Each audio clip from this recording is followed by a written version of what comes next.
Sadhu, sadhu, sadhu. I pay homage to my teacher who teaches us the Supreme Buddha's Dhamma out of compassion. Sadhu, sadhu, sadhu.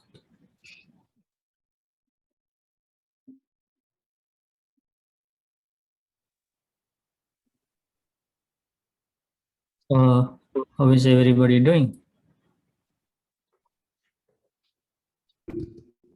Anything new to share with the Dhamma friends? Any new suttas you came across? Any reflections on the teachings of the Buddha? Anything? Ante, I was thinking about a very common type of dukkha this week that we don't talk about. Well, we talk about it indirectly, but it's sports dukkha. Everybody in Toronto was experiencing sports dukkha. What does that mean? It means that the major professional hockey team in Toronto lost this week. And there's a lot of dukkha. I was thinking about that. There's a lot of dukkha that surrounds that. Maybe that's why monks are not allowed to do sports. So Buddha wanted the monks not to experience that kind of pain. I was thinking that even if they win, people feel some kind of dukkha, because it's never enough. Yeah. Sometimes people get addicted to watching and talking about sports. It's so connected to their lives, right? Yeah, it's an emotional connection. It's a real identity. What is the major sport in Sri Lanka that people follow? I think it's cricket. Right. Very passionate. But yeah, after you become a monk, you don't play, you don't do sports. What about chess? Yeah. In Sri Lanka, I don't know much about it. No, but I mean monks. Do you guys ever play chess or checkers? No. Cards? Nothing like that. Nothing, yeah. So what is the difference? Like some people want to live with those sports, some people can live without those. It's interesting thing, right? It's very interesting, really interesting. Yeah, the same thing becomes a major thing in some people's lives, and the same thing is nothing to do with some other people's life. Really, and it's not, in reality, it's completely insignificant to almost everybody's life. Yeah. It's interesting. Bante, how is your health? How is your family, your mom and dad? Yeah, I talked to them recently and they are doing okay. Oh, thank God. Yeah. It's good to hear. Have you had your second dose yet? Tomorrow. Oh, good. Good. Sadhu. All the monks will go tomorrow. Okay.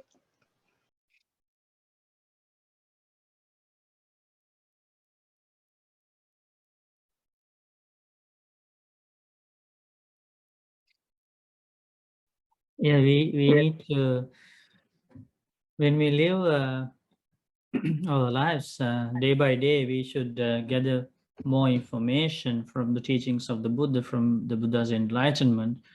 And so if we gather that knowledge and if we try to apply that knowledge to whatever we experience, and if we can, so we will start seeing a different world, basically. If we see through that.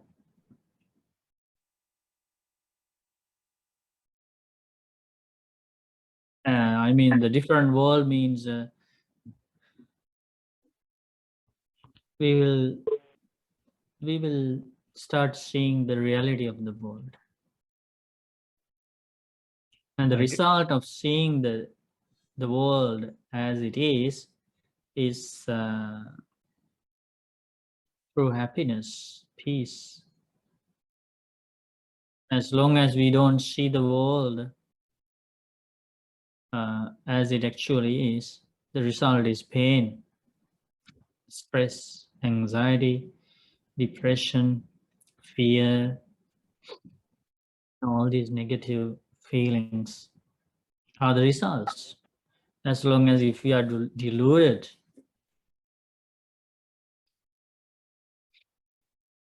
so it's always beneficial to see the truth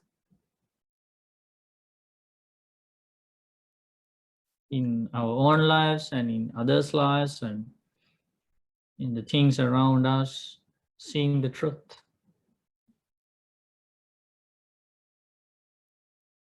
Yeah, escape from the conditioning.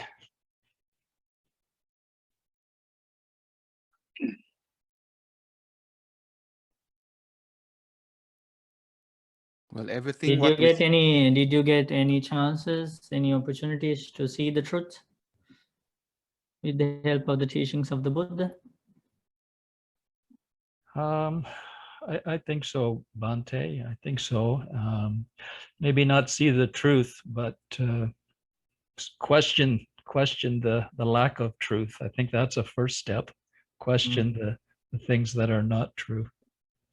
See the truth might be a second step. What happens if you stop? What do you think? Let's imagine that you stop studying the teachings of the enlightened one from today. Stop. Oh, well, you'll slip back very quickly. You'll slip back into the conditioned world very quickly. You'll be, you have to have influence. You have to have a steady, positive, truthful influence, or you'll slip back. So do you have kind of a feeling that so you are afraid to stop studying the teachings of the Buddha? Yeah, I think you want to live with that, studying the teachings, reflecting on them. Yeah, but this is the path to peace, Bhante. This is this is the path to peace. So there's no other way. If you feel that if you are afraid of losing this path, and if you don't want to miss this path, and your heart says that you don't have a life without this path, that's a very good feeling. So then you don't want to go away from these teachings, and you want to live with this. You think that this is the only path, as you mentioned, this is the only path to peace. Otherwise, yeah, that's kind of actually it's not a simple thing, because it's in one of the Buddha's teachings. When the follower of the Buddha comes to a significant stage of the path, this feeling is established in his or her heart, that so far I have followed, studied these teachings of the enlightened one, and I have seen benefits. So Buddha teaches this is how he or she reflects the progress of the path. I have seen lots of benefits for my life from the day I started studying and following these teachings. So he feels like, I don't want to leave this path. I don't want to give up this path. This is the path I need to stick with to the end of till the end of my life. And Buddha teaches that's a special knowledge only gained by noble disciples, not shared with the ordinary people. It's in the Kosambiya Sutta.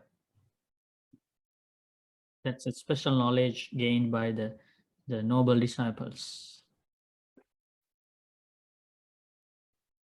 Kosambiya Sutta in the Majjhima Nikaya. There are many factors in that sutta. Buddha explains you can recognize yourself if you have followed the path well, and if you have if you are on the path to attain stages of enlightenment, or if you already have attained certain stages of enlightenment, you can recognize. If you read that sutta, you will learn those factors. So what is the name of the sutta? Kosambiya Sutta. Kosambiya Sutta. Kosambiya Sutta. Renga, did you find the sutta? Many. I had to double check whether you have found the correct one.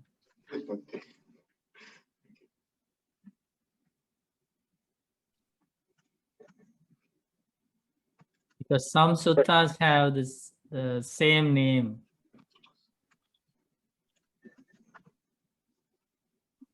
Bante, I am also reflecting on the Sakkapana Sutta. Bante, I think everybody is looking for this happiness, and God Sakka was asking a few questions from the Supreme Buddha. And Okay, then let me show this first. Yeah, this is a beautiful sutta.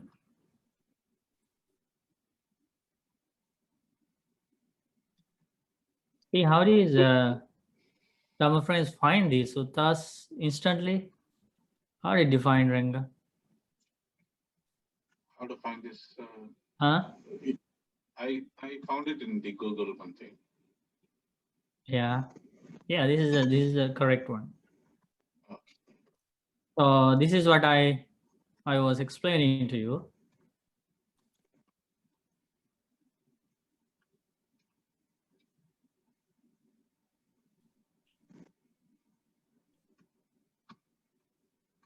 Nitya, can you read this paragraph? Yes, Bante. Furthermore, a noble disciple reflects, when I develop, cultivate, and make much of this view, do I personally gain serenity and quenching? They understand, when I develop, cultivate, and make much of this view, I personally gain serenity and quenching. This is their second knowledge. Very good. This is the second knowledge he or she has achieved, that is noble, transcendent, and is not shared with ordinary people. That means ordinary people won't have that kind of knowledge, that kind of a thinking. Only the noble disciples will have this kind of knowledge. Do you understand that I was explaining about this? Yes, Bante, I have I do understand it a little bit, not completely, but a little bit, yes. Yeah. So when he reflects on the progress of the path, he at some point he understands, yes, definitely this path has given me so much peace, inner happiness. That's the meaning here. When I develop and cultivate and make much of this view means this thinking in line with the teachings of the Buddha. And he questions, do I personally gain serenity and quenching? That means following this path, does this Dhamma practice bring happiness to me, peace to me, which I did not experience before? And the person understands, yes, definitely. After I started following these teachings, I see this transformation in my life, inner peace, true happiness, serenity, quenching. All these beautiful qualities are emerging in my life. And when that person gains that knowledge, that's a special knowledge gained by a noble disciple. And also he reflects further. Sorry? So what does quenching mean over here, Bante? Quenching means like calming inside, clarity. Your mind is not scattered, and it's not carried away by 5 hindrances. You feel that, peace inside. Thank you. Good. And also there is another special knowledge, only a noble disciple would gain, not an ordinary person. A noble disciple reflects, are there any ascetics or Brahmins outside of the Buddhist community? Ascetics and Brahmins means, anybody. Is there anybody outside of the Buddhist community who has the same kind of view that I have? Who has the same kind of understanding about life, about the world? And he or she understands there is no one outside of the community of the disciples of the Buddha who has taken the same kind of view that I have. This is the third special knowledge gained by the noble disciples, that is noble, transcended, and not shared with ordinary people. See?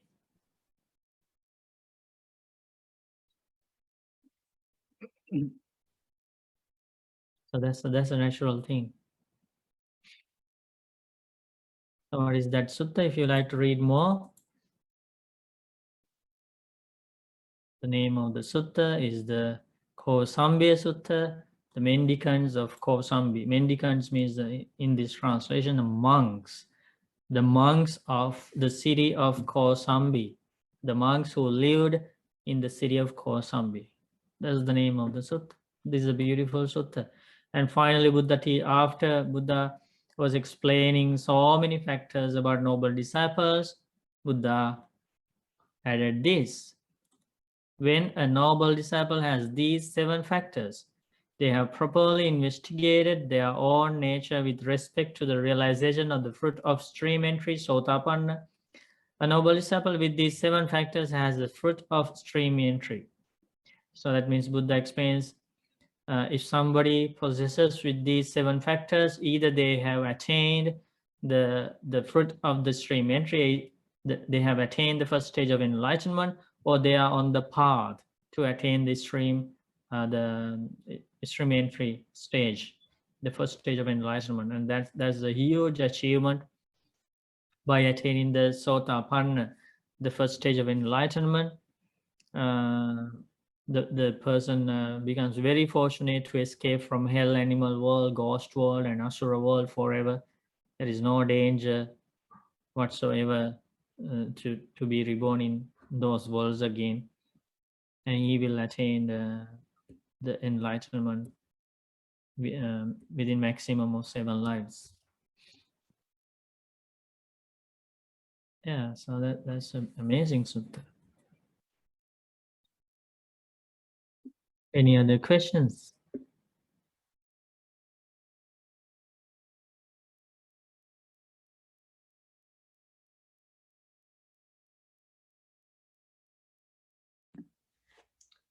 Bhante, when we think of these knowledge, sometimes I think about like losing this knowledge at the end of life, and is there, maybe you can kind of comment on that perhaps? So you are afraid of losing this Dhamma knowledge at the end of life? Yeah, it feels like a lot of circumstances aligned for me I feel like I stumbled into the Buddha's dispensation, and I feel like it would be easy to kind of tumble aimlessly again if I were to forget these things. Mm-hmm. That's why you have to come to the Deep Dhamma class every week. So the Dhamma knowledge will be very well established. Okay.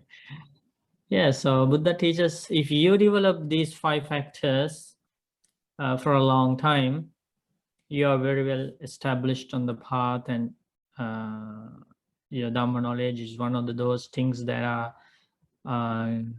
very well established and guaranteed to be taken to the next life as well. So these are the 5 factors: faith, virtue, Dhamma knowledge, generosity, and wisdom. Saddha, Sila, Sutta, Chaga, Panya. These are the 5 factors that normally when you practice the Dhamma, these 5 factors are cultivated in your life: faith, virtue, Dhamma knowledge, generosity, and wisdom. And you are not going to lose them, no matter when you die, how you die, where you die. If you have been practicing these noble qualities well, you will be very well protected, and these qualities will follow you wherever you are reborn in your future lives. Yeah, no need to have any insecurity, any perplexity about it. Okay, Scott? Thank you. So even though maybe memories and other things get lost, these qualities, the more we establish these qualities, they'll manifest in some form or fashion. Yeah, that's the same question was asked by a person named Mahanama when the Buddha was alive, and Buddha gave this answer: Ma bhai Mahanama, ma bhai Mahanama. Don't be afraid, Mahanama. Don't be afraid, Mahanama. No danger for you. You have been cultivating these 5 qualities for a long, long time, and your death is not going to be unfortunate. Buddha explained, no matter where you die, how you die, it's guaranteed that these 5 noble qualities will protect you. So he was very happy that day, because he had the same question for a long, long time in his mind. So one day he heard that Buddha was leaving his village, his city, and after so he won't get to see the Buddha for a long time then, because Buddha didn't travel in vehicles, the monks didn't travel in vehicles. He just walked from place to place, from city to city, from province to province. So if Buddha stays the rains retreat this year in a certain place, and he leaves that city after 3 months of the rain retreat, and you don't know whether the Buddha would come to that city again, or after how many years he would come back, you don't know. So they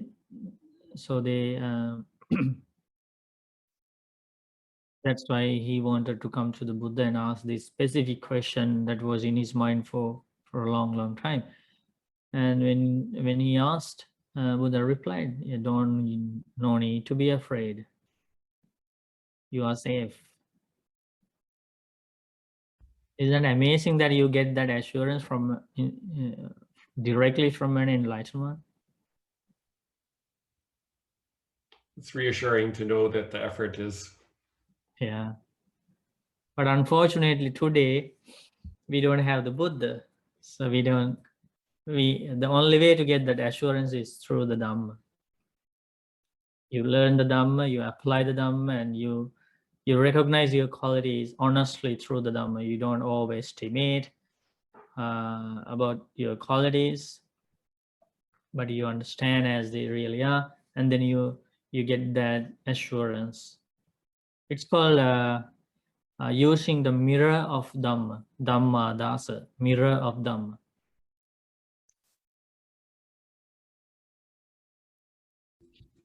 Bante, among the 5 factors that you just mentioned a while ago, are they in equal footing? Meaning to say, for somebody, for a Buddhist to be very really successful, and I mean, are these 5 should be all equal, or maybe some person may have more on the virtue but not in the wisdom? So how does it work? Yeah, you don't have a meter to measure. Yes, yes, I know. Because honestly, I've seen some person, as well, some noble friend of ours. Okay, he is very much into knowledge and very much into, let's say, wisdom, but maybe not much on generosity, something like that. So so my point is, does it yeah, so basically, yes, to improve for sure. Yeah, so it's always important to have an increase of those qualities.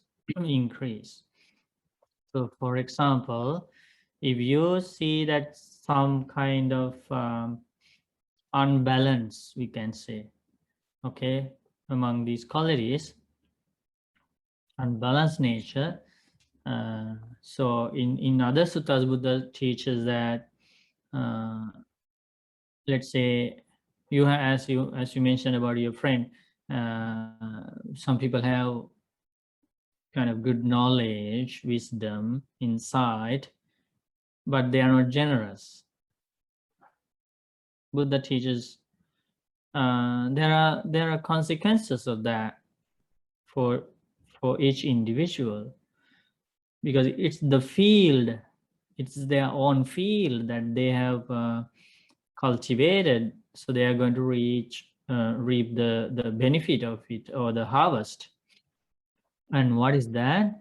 So they will be reborn in human world or heavenly world next time, and with that Dhamma knowledge, and it's not going to go away. That Dhamma knowledge will follow them.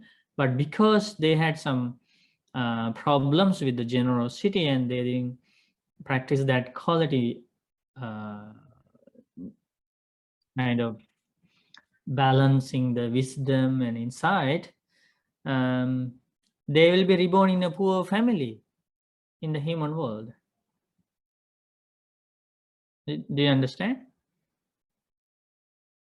Yes, Bante, I got it. I know. Yeah, I know. but Buddha wanted us to be wise, be faithful, be virtuous, and to be born in a rich family next time. Like, Buddha never wanted us to be born in poor families next life. Like, Buddha helped all the possible ways with his extraordinary knowledge to encourage people practice generosity, and Buddha would teach not hundreds, thousands of suttas about the benefits of generosity. Why? Because Buddha wanted to see the happiness of people. Buddha didn't like to see that people are suffering due to lack of food, lack of nutrition, lack of clothing, lack of vehicles, lack of houses, lack of money. No, because Buddha was compassionate, limitless compassion.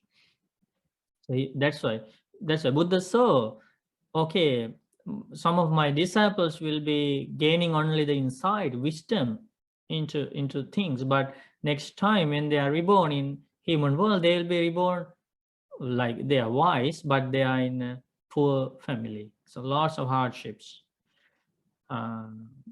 That's saw that very clearly. Even in heaven, when they are reborn in heaven, they will be reborn in a lower heaven, with less divine pleasures, with less divine authority, fame,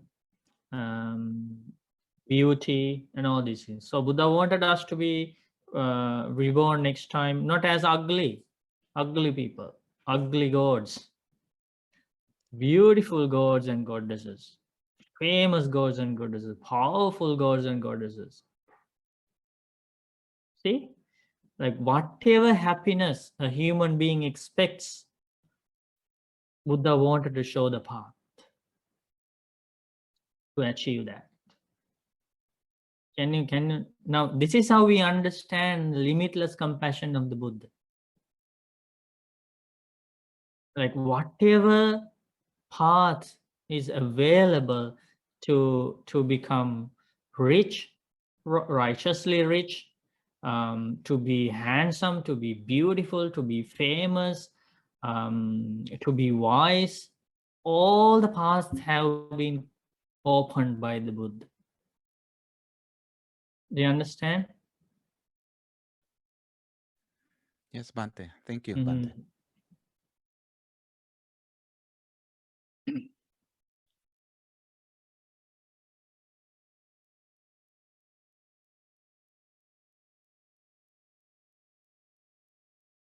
Very good. So please plan for the next life.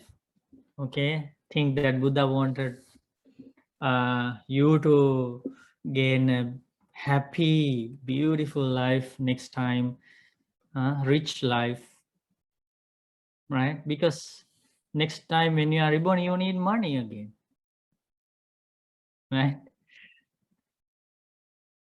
And you don't like to be born ugly. You like to be born beautiful or handsome. So think about the intention of the Buddha and follow accordingly. Like, if you don't like to be born beautiful next life, you know the path to achieve that? Angry. Yeah, get angry, yell at others, be mad, irritated. That's the path to be born ugly.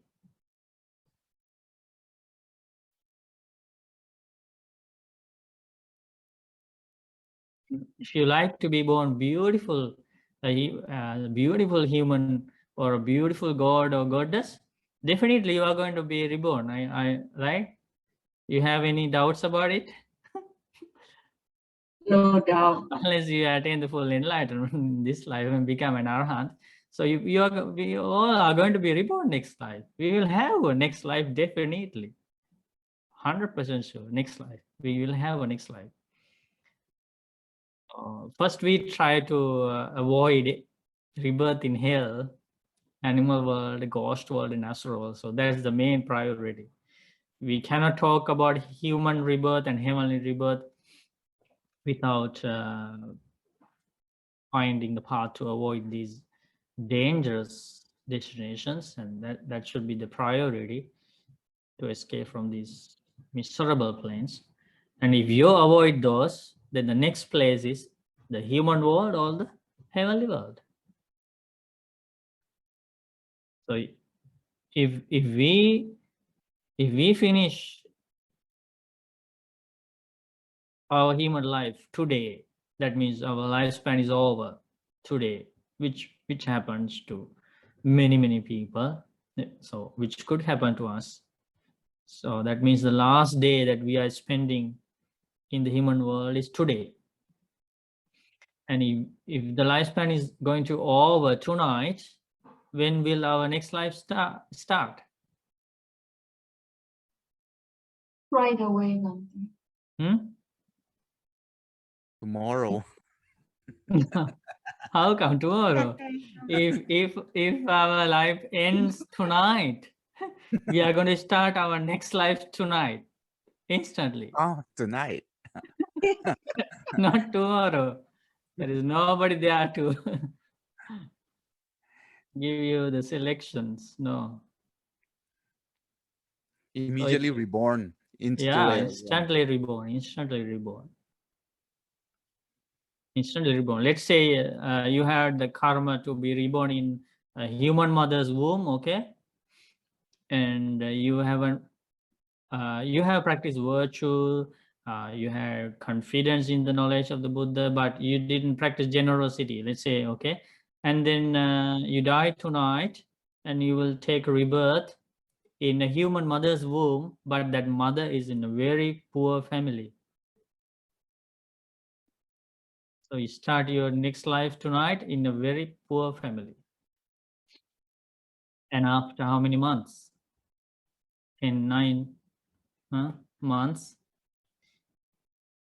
as a baby, you will, the mother give birth to the child, and we start our life again.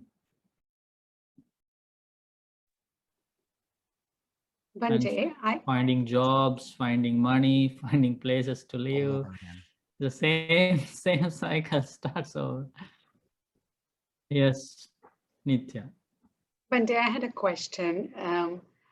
So given that rebirth is definite, what would be a wise aspiration for rebirth? I mean, you don't want to aspire to be born as a rich person because that's greed. When you're aspiring and when you're putting it outside, how do you frame it? What words do you use? When you want to be born so that next life you can continue Dhamma practice, you can continue getting closer to Nibbana. You set up the goal that I want to attain liberation. That's the wish you need to have in your mind. Like even when we give dana, Buddha teaches people have different intentions. People give dana during the dana, like they give meals to the sangha. Buddha teaches people have different intentions. Some people think giving is a good thing, and so I should give. And some people think my parents also practice giving dana, so I should follow their tradition, so I give. And like the different ideas they have. But Buddha teaches among those intentions, if somebody has the intention of achieving liberation by the power of this good karma that I am making here by giving the Sanghadana, that is the most beneficial wish intention that a human being can have during the dana. So make sense? Yes, thank you, Bhante. Yeah, have that wish always in the mind. Whatever you do, meritorious things, good karma things, just have that determination. May this good karma help me to be liberated from this cycle of birth and death. Okay. That becomes the most fruitful one. And all the other things will you call them byproducts or whatever. With that intention of achieving liberation, if you follow the path, if you cultivate the noble qualities such as faith, virtue, Dhamma knowledge, generosity, wisdom, all the other results also will follow you. Like you have the intention of achieving liberation and you follow this path with that intention. So when you die, you will be reborn in heaven or in the human world, and with all those good results, you will be beautiful, you will be rich, you will be famous, you will be wise, you will have everything, all the worldly and spiritual gifts. But you didn't wish for those things as priorities in your life. You didn't wish, by this merit may I be reborn as a beautiful person, as a rich person. You didn't wish. But because your goal was set very high, and that was the priority, that was the main kind of determination, all the other happy things followed after. So what happens is, if we set up our goal as a lower thing, like whenever you do good things, every time, like your main goal is just to be born beautiful, okay? Which people do sometimes. If you read the things that the ancient things or the stories from the Jatakas, commentaries, and about past lives, Buddha would explain that some people had those kind of lower goals in their life. Every time when they offer the dana, every time when they worship a stupa, every time when they do something meritorious, wholesome, the intention that as their the main goal in life, they think that may all of these things help me to be born as beautiful, or like that singer, like that dancer. People have those kind of wishes, and all the merits will culminate giving that goal, and it doesn't go beyond that. That's very unfortunate. That's very unfortunate. Yes, as a result of that good karma, you will be reborn beautiful. So you will live a certain amount of years with that beauty, but it doesn't go beyond that. Yes, what you wish, you have achieved what you wished for. You wished beauty, not the liberation. So your mind will not follow the direction of association of Kalyanamitas, learning the teachings of the Buddha, practicing the path, your life will not be directed to that area. Do you know what I mean? Yes, But Bhante. if you set up your goal as a very high spiritual goal, like achieving liberation, that's what Buddha wanted us. So everything else will still come behind you, giving you happiness. That's very important to know.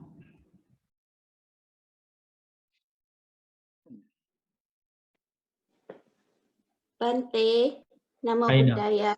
Namo Buddhaya.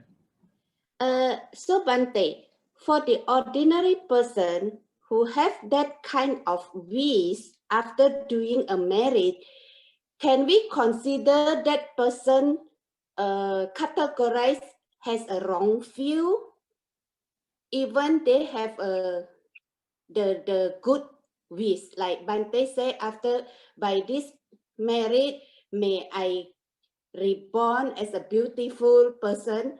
That does it mean that person has a wrong view when it's not it's not the wrong view. It's not the wrong view. Even some noble disciples had that wish, and later they regretted about it. If I can find that, I'll show you. It's in the Vimanavattu. Not sure if I can find it.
Oh, you are very fortunate. I found it.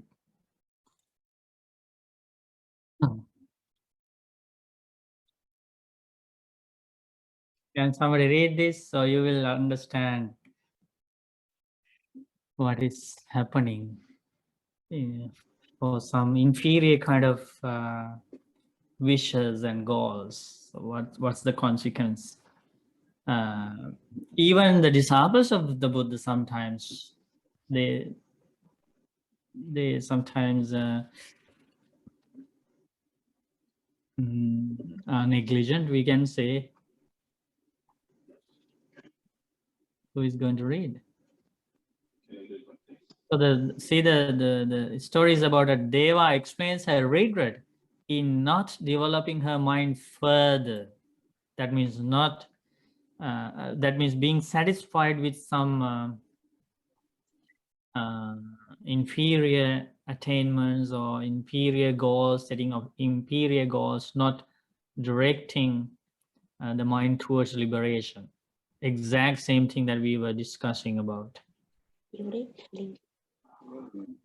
is going to read? I'm going to read, Bante. Okay, I know. Good. Moggallana Bante. Dewata, your beauty shines in all directions, like the bright star named Osadi. What are the meritorious deeds that lead to this happiness?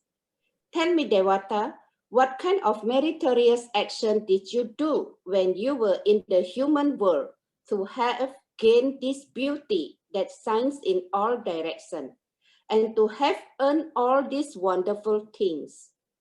That Devata, delighted at being questioned by Arahant Moggallana, gladly explained what she had done that resulted in such great happiness.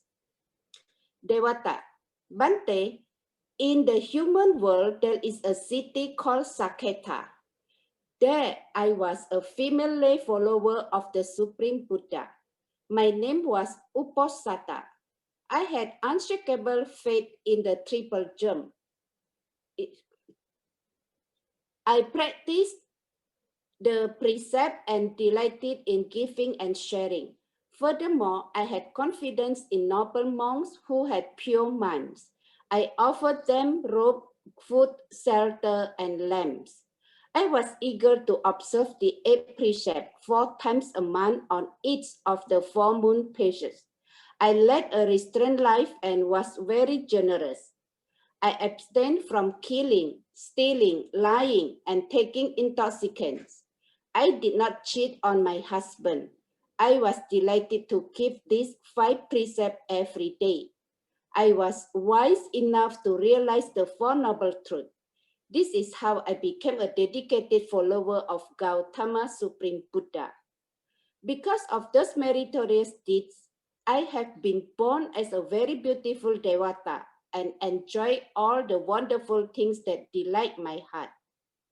Great Bante, those were the meritorious deeds I did to have such a beautiful body that shines in all directions. When I was in the human world, I often heard stories about the heavenly Nandana Park. I had a desire to be born there. As a result of directing my mind to that park, I have been born here in this Tawa Timsa heaven. My great teacher, the Supreme Buddha, who was born in the clan of the sun, frequently advised his disciples to achieve the highest stage of the enlightenment they can. But I did not follow my great teacher's advice. Since I directed my mind to this inferior sensual realm, I was born in this heaven. I could have developed my mind further. Now I am sad and regret my decision. Moggallana Bante, Devata, how long will you live in this mansion? Can you tell me your lifespan? Devata, Bante, my lifespan here is 300,060,000 years. After I pass away from here, I will be reborn in the human world. Moggallana Bante, why fear, Uposatha?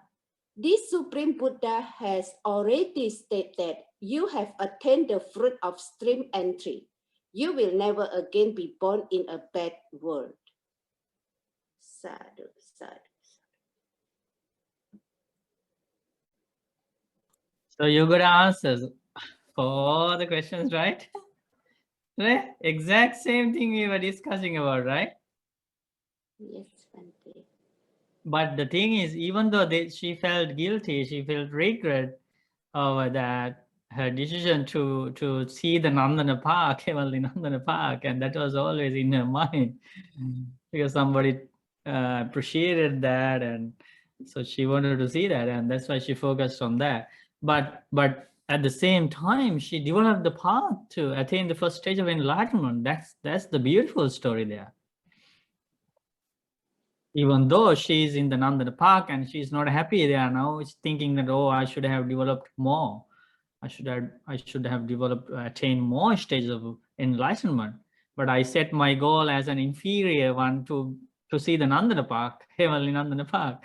I came here. I did not follow my teacher's advice fully. I was heedless. Even though she thinks like that, she's a stream enterer. Remember that. She's not an ordinary person. But Bante, she can still continue in. Oh, yeah. Yeah. And she can even see 360,000 years. she can even see Get her enlightened. future rebirth. She will come back to a human world. Maybe that's you, some of you. Because she says, I will be Sadhu, reborn sadhu, in sadhu. human world next time. But I think it's still, no, because her lifespan is really, really long. She is still in heaven. So not one of you. Okay. Still in heaven. So like that. Okay. Very good. So read suttas. You will get answers to all of your questions. That's the gift given to us by the Buddha and the enlightened monks who lived before.